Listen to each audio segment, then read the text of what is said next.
ચલો good morning વિદ્યાર્થીઓ, આપણે ચેપ્ટર 5 માં આગળ વધીએ. પેજ નંબર 182, પાઠ્યપુસ્તકની પેજ નંબર 182, ઉદાહરણ નંબર 6 જો.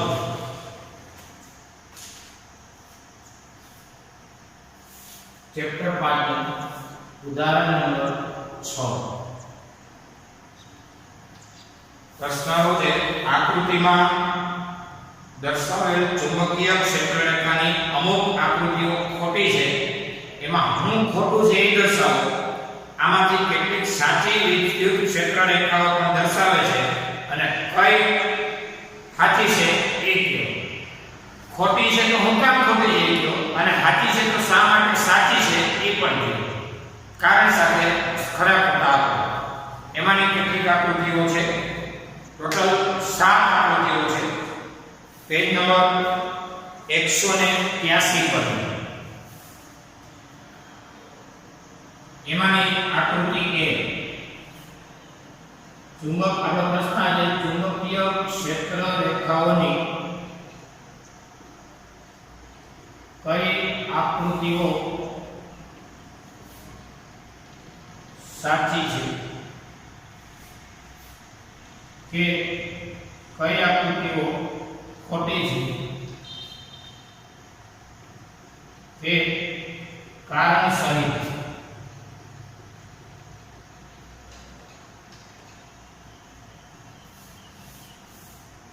સમજાવો. એમાંની આકૃતિ એ આકૃતિ ખાલી દોરી, તમારે દોરવાની નથી, તમારે સમજવાનું છે. આકૃતિ એ આ ટાઈપની છે.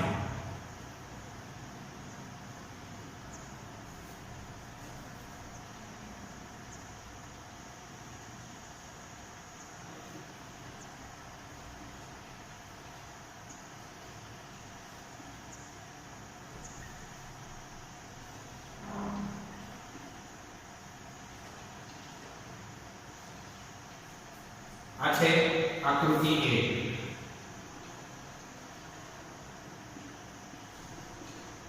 ત્યારબાદ આકૃતિ બી.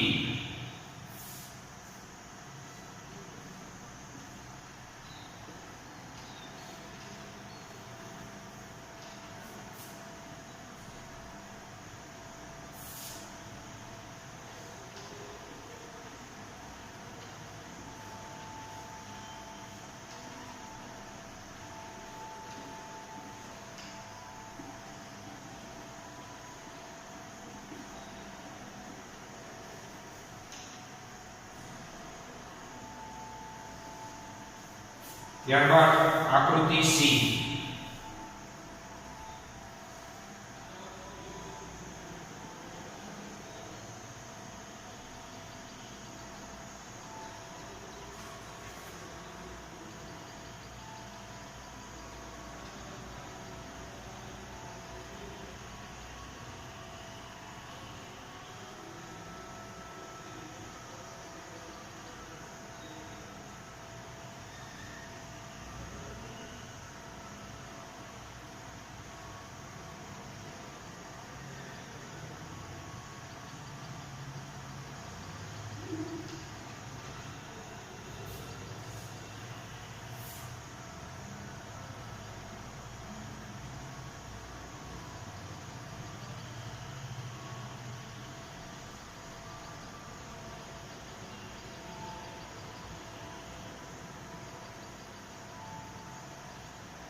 આ છે આકૃતિ સી.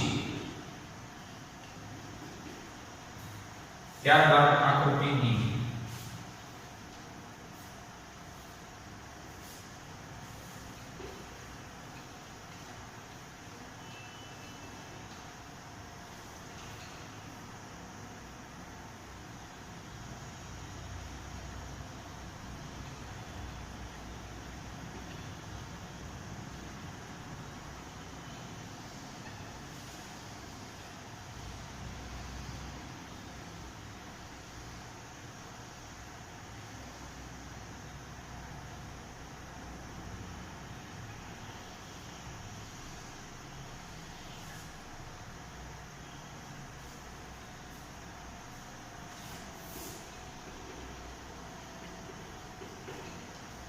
રેડી?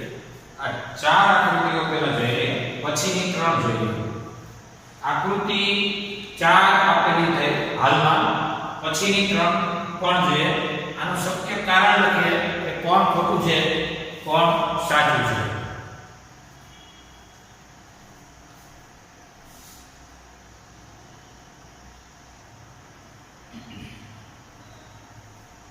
ચલો આકૃતિ એ. તમને આકૃતિમાં ચુંબકીય ક્ષેત્ર રેખાઓ દર્શાવેલી છે. પ્રશ્ન છે ચુંબકીય ક્ષેત્ર રેખાઓની કઈ આકૃતિઓ સાચી છે અને કઈ ખોટી છે તે કયો, અને સાચું કે ખોટું એનું કારણ આપો. તો પહેલું, ચુંબકીય ક્ષેત્ર રેખા જે કંઈ દર્શાવે છે એ આકૃતિ ખોટી છે. આકૃતિ ખોટી છે અને શું કામ ખોટી છે તો તેનું કારણ આપી દો. કારણ કે તમારું ચુંબકીય ક્ષેત્ર અહીંયા જો બિંદુવત ઉદ્ગમમાંથી નીકળેલું છે. આ બિંદુવત ઉદ્ગમ એટલે આ ત્યાંથી અમુક અંતરે જાઓ, અંતરને r કહી દો, બરોબર? આ ઉદ્ગમ અને ઉદ્ગમ કહેવાય. ઉદ્ગમથી અમુક અંતરે ચુંબકીય ક્ષેત્ર રેખાઓ નીકળેલી છે. એટલે કારણ કે બિંદુવત ઉદ્ગમ થી ચુંબકીય ક્ષેત્ર રેખાઓ નીકળતી નથી અથવા નીકળે નહીં. તો તમને એમ થાય ચુંબકીય ક્ષેત્ર રેખા માટે ઉદ્ગમ કેવું હોય, તો કે ચુંબકીય ક્ષેત્ર રેખા માટે બિંદુવત એટલે કે પોઇન્ટેડ એવું ઉદ્ગમ હોય. તો ચુંબકીય ક્ષેત્ર રેખાઓ એમાંથી શક્ય નથી કે નીકળી શકે. ચુંબકીય ડાયપોલ તમે જો એને તમે ચુંબક કહો છો, આમાંથી ક્ષેત્ર રેખાઓ નીકળે, એમાંથી નીકળે. જો પછી બંધ કાઢો બનાવે, અહીંથી એમાંથી નીકળીને અહીંયા જાય અને બંધ કાઢો બનાવે. ટૂંકમાં કહે તો ચુંબકનો નાનામાં નાનો ટુકડો તો પણ આ ચુંબકીય ક્ષેત્ર રેખા આવી તો શક્ય નથી. ચુંબકનો નાનામાં નાનો ટુકડો લ્યો, દાખલા તરીકે હાવ બિંદુવત કરી નાખો, હાવ આનો નાનામાં પીસ લ્યો, એકદમ નાનો, તો એ આ ક્ષેત્ર રેખા નીકળેલી હોય ને આમાં પ્રવેશે, આમાંથી નીકળેલી હોય ને આમાં પ્રવેશે. અને કહેવાય એમ કે આ રીતે બંધ ગાળા બનાવે. આવું તો શક્ય નથી. એટલે કે બિંદુવત ઉદ્ગમથી ચુંબકીય ક્ષેત્ર રેખાઓ નીકળી શકે નહીં. હા, આવે કોઈ તો સાચી ભાઈ કે છેડેથી નીકળે છે એમાંથી નજીકમાં s માં દાખલ થઈ અને s થી n આમાં n માંથી નીકળીને પાછું s માં હજુ અંદર s થી n તો બંધ ગાળાઓ બનાવે તો સાચી પડે, બાકી ખોટી છે. હવે આ આકૃતિ પણ ખોટી છે. શું કામ ખોટી છે તો કહી દેવાય કે આ ક્ષેત્ર રેખાઓ ક્યારેય છેદે નહીં. આગળ પણ એક ચર્ચા કરી કે ક્ષેત્ર રેખાની લાક્ષણિકતાઓ કહી દેવાય કે ક્ષેત્ર રેખાઓ ક્યારેય એકબીજીને છેદતે નહીં અથવા તો છેદતી નથી. આપણે આગળ ચર્ચા કરી જો છેદે તો છેદન બિંદુ આગળ બે દિશા મળે, ચુંબકીય ક્ષેત્ર તો સદિશ રાશિ છે અને સદિશને બે દિશા હોતી નથી. આ એનું સ્પષ્ટ કારણ. ત્યાર પછી આ આકૃતિ છે ને એ ટોરોઇડની છે. ટોરોઇડ એટલે શું? આ આકૃતિ સાચી આકૃતિ છે. તમે સોલેનોઇડ ભણી ગયા છો.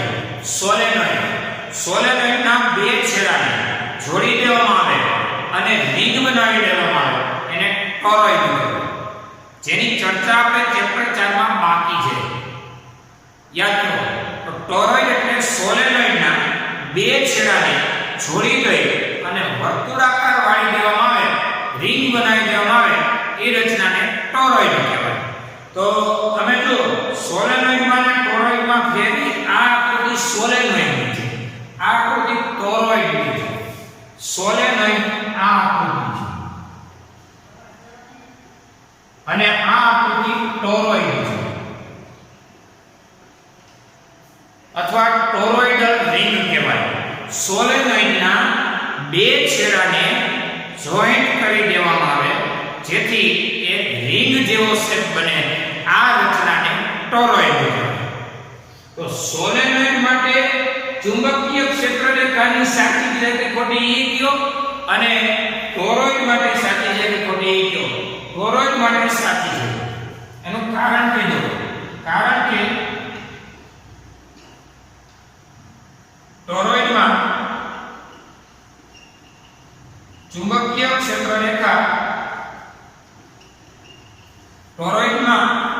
ચુંબકીય ક્ષેત્રરેખા સંપૂર્ણપણે ટોરોઇડ સાથે સમાયેલો અને બંધિત. એટલે ટૂંકમાં કહેવા માંગુ છું કે સોલેનોઇડમાં જે કંઈક છે ને એની જેમ જ ટોરોઇડની ક્ષેત્રરેખાઓ હોય. પણ હવે વાત આવે છે કે આ જે કંઈ ક્ષેત્રરેખાઓની ચર્ચા છે, જો ટોરોઇડલ રિંગ ઈ આ લીટીઓ નથી, આ છે, આ ટોરોઇડ છે. તમને કહું કે ટોરોઇડ અને સોલેનોઇડ ઈ બેની સ્પષ્ટ આકૃતિ દોરી દો તો જો આનું નામ સોલેનોઇડ છે.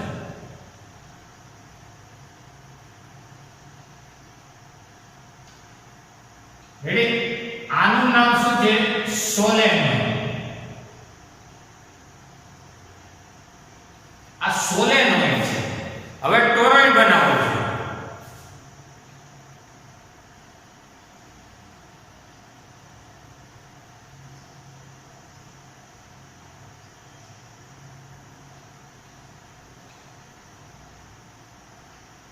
આ છે ટોરોઇડ. આ ટોરોઇડલ રિંગ પણ કહેવાય. તો હવે આમાં ટોરોઇડ કઈ છે એ કહી દઉં. જો આ તમને આમ જોવા મળે ને ટોરોઇડ છે. આવી પાઠ્ય પુસ્તક વાળાએ ટોરોઇડલ રિંગની આટીઓ એટલે કે રિંગનું મટીરીયલ ડોટ ડોટ બતાવ્યું છે અને ચુંબકીય ક્ષેત્રરેખા સળંગ બતાવી છે. આ અંદરના એરા એ ચુંબકીય ક્ષેત્રરેખા બતાવે છે. અંદરના એરા ચુંબકીય ક્ષેત્રરેખાઓ બતાવે છે અને જે કંઈ ફરતી બાજુની વક્રતા એ ટોરોઇડલ રિંગની આટીઓ બતાવે છે, હેલિકલ. એટલે આ ટોરોઇડની રચના થઈ. આ ટોરોઇડ. તો ટોરોઇડની અંદર ચુંબકીય ક્ષેત્રરેખા સંપૂર્ણપણે ટોરોઇડ સાથે સમાયેલ અને બંધિત હોય છે. ટોરોઇડ ને કવર કરતું હોય છે. એટલે આકૃતિ કેવી થઈ? સાચી. હવે આ સોલેનોઇડ માટે આ આકૃતિ ખોટી છે. અને ખોટી છે તો શું કામ ખોટી છે? તો કહેવાય સોલેનોઇડમાં ચુંબકીય ક્ષેત્રરેખા બંને છેડે સીધી હોતી નથી. બંને છેડે સીધી હોતી નથી. તમને એમ થાય તો કેવી હોય છે? તો ટોરોઇડમાં ચુંબકીય ક્ષેત્ર રેખા અહીંથી આમ બંધ ગાળાઓ બનાવતી હોય અને સોલેનોઇડમાં એ જ ક્ષેત્ર રેખાઓ બંને છેડે આવી હોય. આ યાદ સોલેનોઇડમાં ચુંબકીય ક્ષેત્ર રેખા બંને છેડે સીધી હોતી નથી, પણ કેવી હોય છે? વક્ર હોય છે. બંને છેડામાંથી એક છેડામાંથી દાખલ થતી હોય ત્યારે વક્ર, બીજા છેડામાંથી બહાર નીકળતી હોય ત્યારે વક્ર. તમે સોલેનોઇડને સમજો છો એક પ્રકારનું ચુંબક. સોલેનોઇડ એટલે ચુંબકીય ડાયપોલ. તો ચુંબકમાં ક્ષેત્ર રેખાઓ કેવી હોય છે? યાદ કરો, ચુંબકમાં ક્ષેત્ર રેખા એક છેડામાંથી દાખલ થતી હોય ને ત્યાં વક્ર હોય છે. તમે જાણો છો આપણું સામાન્ય રીતે ચુંબક, એની ઉપર લખો ઉઠું અથવા કાગળ, એની ઉપર લખો લોખંડની ભૂકી, આંગળીઓથી ઠપકારો. પછી જે ક્ષેત્ર રેખાઓની ગીચોગીચતા ક્યાં આવી જાય છે? બંને પોલ. મધ્યમાં ક્ષેત્ર રેખાઓ ગીચોગીચ હોતી નથી. તો એક ક્ષેત્ર રેખાઓ એક પોલ પર દાખલ થઈ ત્યાં ગીચોગીચ, મતલબ આમ વક્ર, અને બહાર નીકળે ત્યાં ગીચોગીચ અને ત્યાં પણ વક્ર. આવું તમે ચિત્ર જોવો છો. ચેક કરો આવું. આ ચિત્ર દાખલ કરીને ગીચોગીચ અને બહાર નીકળે ત્યાં છે પાછી ગીચોગીચ બહાર.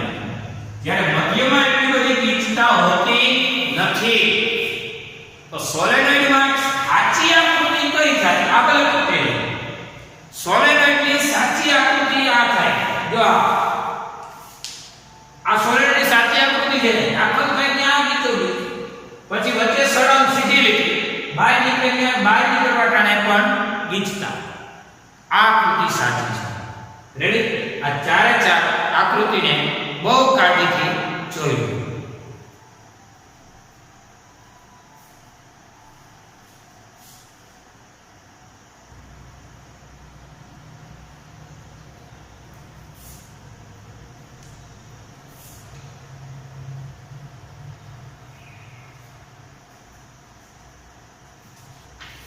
ચાલો ચુંબકીય ક્ષેત્ર રેખાઓની કઈ આકૃતિઓ સાચી છે, કઈ આકૃતિઓ ખોટી છે, એમાંથી A B C D બની ગયા. ઈ આકૃતિ જો તમને આવું મેગ્નેટ બતાવેલું છે, એટલે ચુંબક બતાવેલું છે. એમાંની કેટલીક ક્ષેત્ર રેખાઓ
આ છે આકૃતિ F.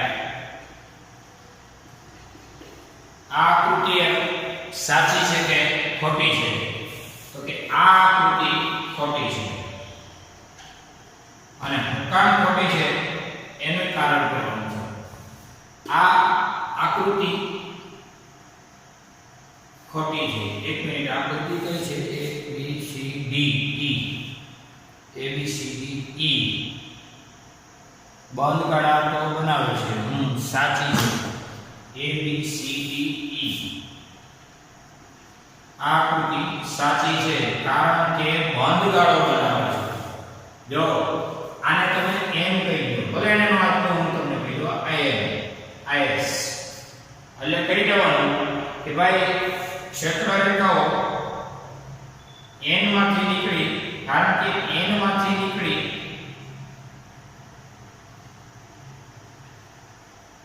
S માં દાખલ થતી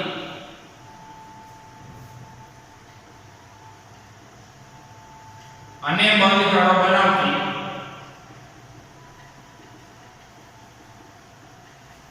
ક્ષેત્ર રેખાઓ હોવાથી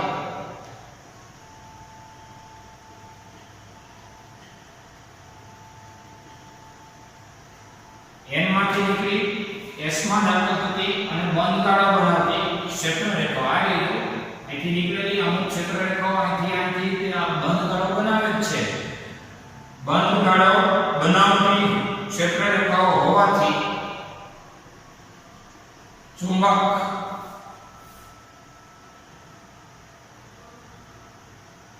તરીકે ઉપરોક્ત આકૃતિ સાચી છે. ત્યાર પછી આકૃતિ F. F આકૃતિમાં શું છે જો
આ આકૃતિ તમને F આપેલી છે. આકૃતિ F. આ આકૃતિ તમને દેખાય છે કે ભાઈ એકમાંથી નીકળે, સપોઝ આને તમે n પોલ દો તો નીકળે તો બંધ ગાળા બનાવવા માટે આવવી જોઈએ અને એ બંધ ગાળા બનાવવા માટે ની જે કઈ વક્રતા છે ને એમાંથી નીકળે એમાં અહીંથી નીકળેલી ક્ષેત્ર રેખાઓમાંથી કોઈ બંધ ગાળા નથી બનાવવા આવતો. એટલે આકૃતિ F એ ખોટી છે. અને ખોટી આકૃતિ છે કારણ કે બંધ ગાળા બનાવવા માટે આને પોલ થઈ ગયો તો આ બીજો પોલ થઈ ગયો. અને કારણ એ કે બંધ ગાળા બનાવવા માટે n માંથી નીકળેલી ક્ષેત્ર રેખાઓમાંની કેટલીક તો S માં દાખલ થવી જ જોઈએ. જોઈ લો ને આ નથી થતી, n માંથી નીકળે દાખલા કે આને એમ કહેવાય S કયો, એમાંથી નીકળે છે બધુંય બાય નીકળે છે, કોઈ S માં વક્રતા મારી અને S સુધી પહોંચતી નથી. n માંથી નીકળેલી ક્ષેત્રરેખાઓમાંની જો આ n માંથી નીકળેલી આ ક્ષેત્રરેખા n માંથી નીકળેલી જે છે એમાંથી કેટલી S સુધી આવી અને અહીંયા બંધ ગામા બનાવવા માટે સપોર્ટ કરે છે. આ આકૃતિ સાચી હતી અને આ આકૃતિ ખોટી પડી છે. n માંથી નીકળેલી બધી બાય છે, કોઈ વક્રતા મારી અને S માં આવવા માંગતી નથી. ત્યાર પછી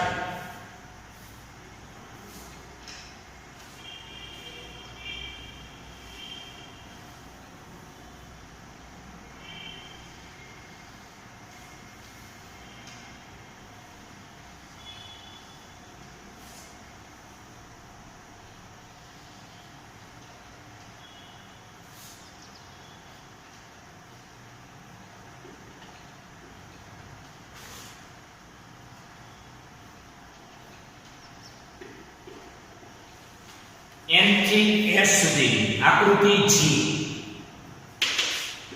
આપણે આપેલી આકૃતિ G છે એ આકૃતિ કેવી દેખાય છે તો કે n થી s સુધી છે ને ક્ષેત્રરેખાઓ સળંગ ન હોય, બંને પોલ પાસે કેવી હોય વક્ર હોય.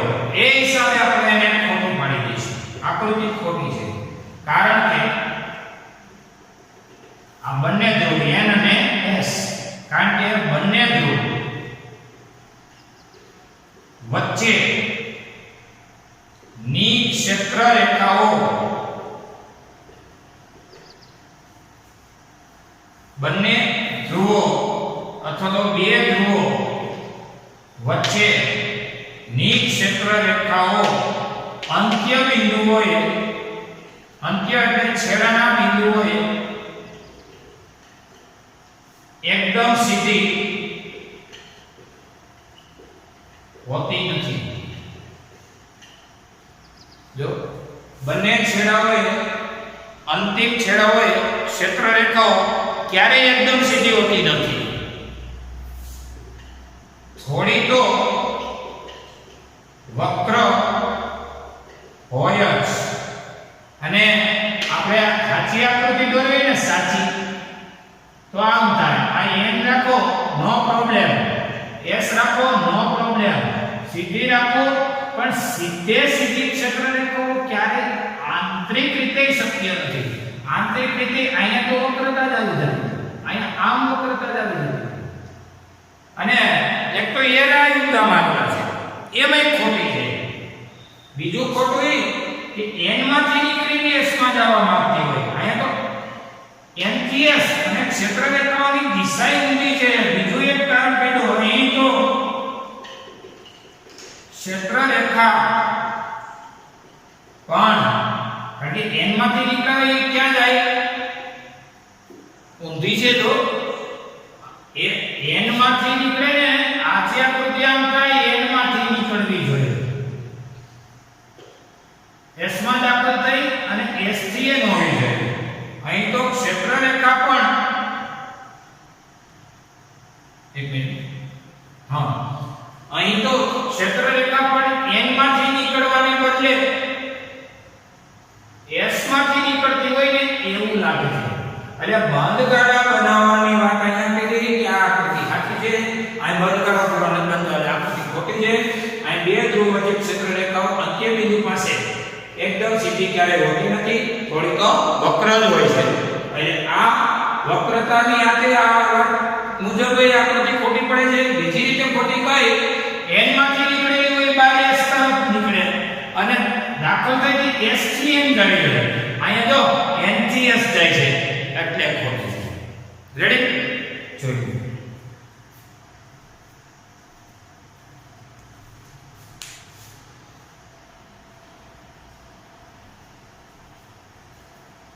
चलो पेज नंबर 186 पर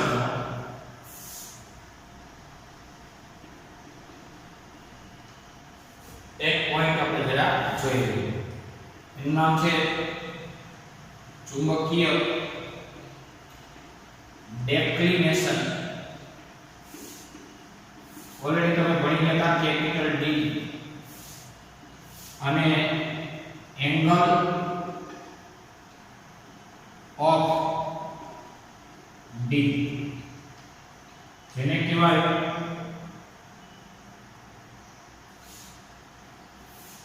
અથવા કહેવાય નમન કોણ. અહીંયા સંજ્ઞા છે એંગલ ઓફ ડીપની, અહીંયા સંજ્ઞા કેપિટલ આઈ હોય છે. તો ડેક્લિનેશન તમે ભણી ગયા છો કે પૃથ્વીને આ છે પૃથ્વીની આ રોટેશન અક્ષ છે કે જે અક્ષને અનુલક્ષીને પૃથ્વી ભ્રમણ કરે છે અને આર અક્ષ કહેવાય રોટેશન અક્ષ પૃથ્વી. આ એની મેગ્નેટ અક્ષ છે જેને કહેવાય એમએમ અક્ષ. એમએમ અક્ષ મેગ્નેટ અક્ષ. પછી એવું કહ્યા હતા કે પૃથ્વીની ભ્રમણાક્ષ અને રેખાંશ રેખામાંથી પસાર થતું સમતલ એટલે ભૌગોલિક મેરિડિયન હતું. આ થયું ભૌગોલિક મેરિડિયન. મેરિડિયન એટલે સમતલ. આ ભૌગોલિક મેરિડિયન.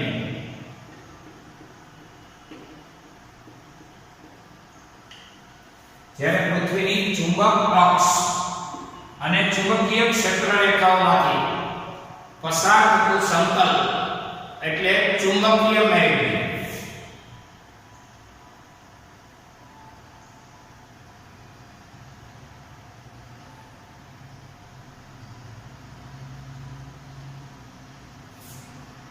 આ થયું ચુંબકીય મેરિડિયન.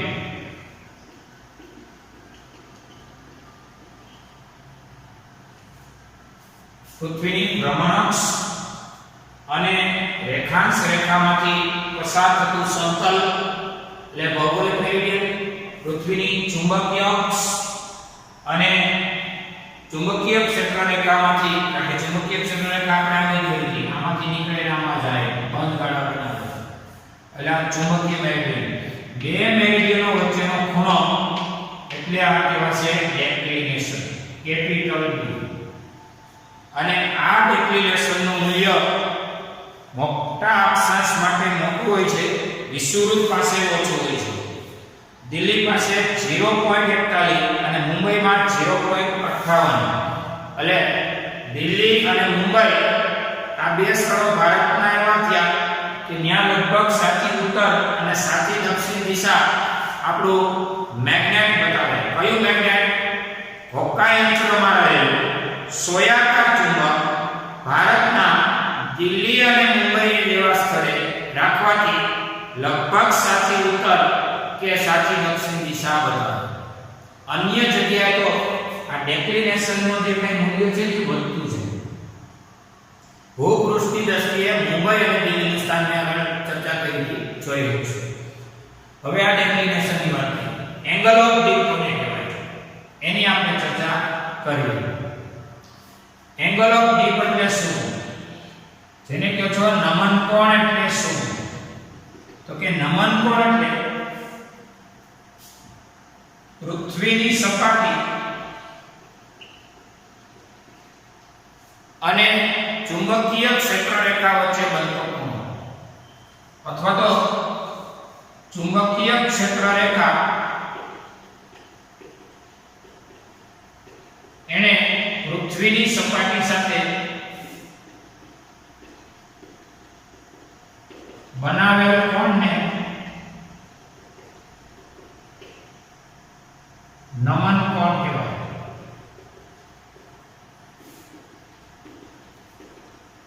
ચુંબકીય ક્ષેત્રરેખાએ પૃથ્વીની સપાટી સાથે બનાવેલો ખૂણો એને નમન કોણ કહેવાય. તો ચુંબકીય ક્ષેત્રરેખા પૃથ્વી માટે આપ જોઈ શકો છો કે આ n હોય, આ s હોય.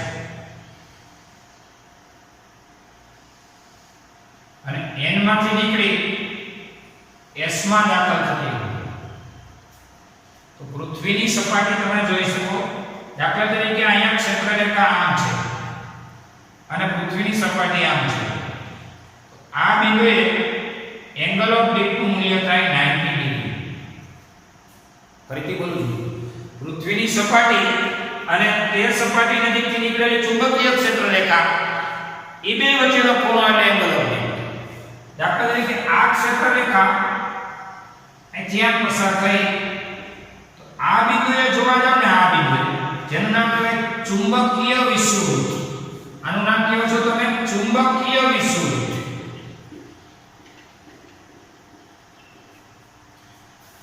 આને તમે કહો ભૌગોલિક વિષુવવૃત્ત.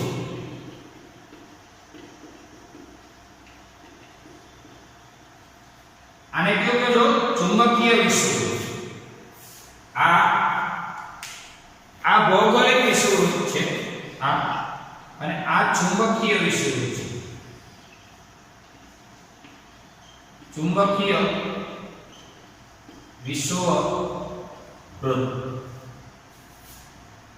તો હવે વાત કરીએ ચુંબકીય ક્ષેત્રરેખાઓએ પૃથ્વીની સપાટી પર બનાવેલા ખૂણાને નમન કોણ કહેવાય.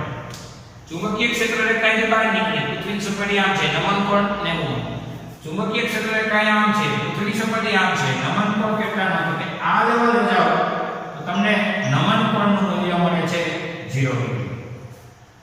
એમસીક્યુ લેવલના આવનારા સમયમાં ટૂંકમાં કહે તો 1 માર્કના જે કાંઈ 20 પ્રશ્નો આવવાના છે, પેપર સ્ટાઇલ મુજબ 80-20 નો જે કાંઈ ગાળો તૈયાર થઈ રહ્યો છે કે 20 પ્રશ્નોમાં એમસીક્યુ એકાદો હોઈ શકે, ખાલી જગ્યા હોઈ શકે, ખરા ખોટા ટાઈપના હોઈ શકે, જોડકા જોડો ટાઈપના હોઈ શકે કે સેન્ટેન્સમાં એકાદ વાક્યમાં જવાબ આપવાનો હોઈ શકે. 2 પ્રશ્નો કહ્યો કે એંગલ ઓફ ડિપનું મૂલ્ય પૃથ્વીના ચુંબકીય ધ્રુવો પાસે કેટલું તમારે કહેવાનું 90 ડિગ્રી. કારણ કે ચુંબકીય ધ્રુવ પાસેથી ચુંબકીય ક્ષેત્રરેખા નીકળે છે. હા, એ ચુંબકીય ધ્રુવ પાસે ચુંબકીય ક્ષેત્રરેખા દાખલ પણ થાય છે. દાખલ થાય કે નીકળે પણ સપાટીએ કેટલાનો ખૂણો બનાવે? 90. આ એંગલ ઓફ ડિપ છે. આ ચુંબકીય ક્ષેત્રરેખા ચુંબકીય વિષુવવૃત્ત લાઈનને કેટલાનો બનાવે? તો કે ચુંબકીય વિષુવવૃત્ત કયું થયું? આ લેવલને ચુંબકીય વિષુવવૃત્ત કહેવાય. જોઈ લો, આ આરઆર અક્ષરે લંબ હોય ને એ ભૌગોલિક વિષુવવૃત્ત અને મેગ્નેટ અક્ષરે લંબ હોય ને એ ચુંબકીય વિષુવવૃત્ત. તો ચુંબકીય વિષુવવૃત્ત સાથે ચુંબકીય વિષુવવૃત્ત પાસેના સ્થળે એંગલ ઓફ ડિપનું મૂલ્ય એ 0 ડિગ્રી મળે છે. કદાચ ચર્ચા હજી ડીપમાં કરવાની થાય તો હું કરીશ. આટલું જોઈ લો.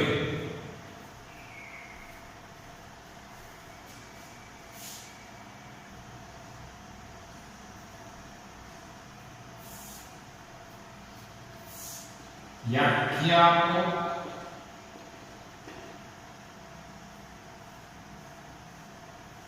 નમન કોણ ડેરિવેશન.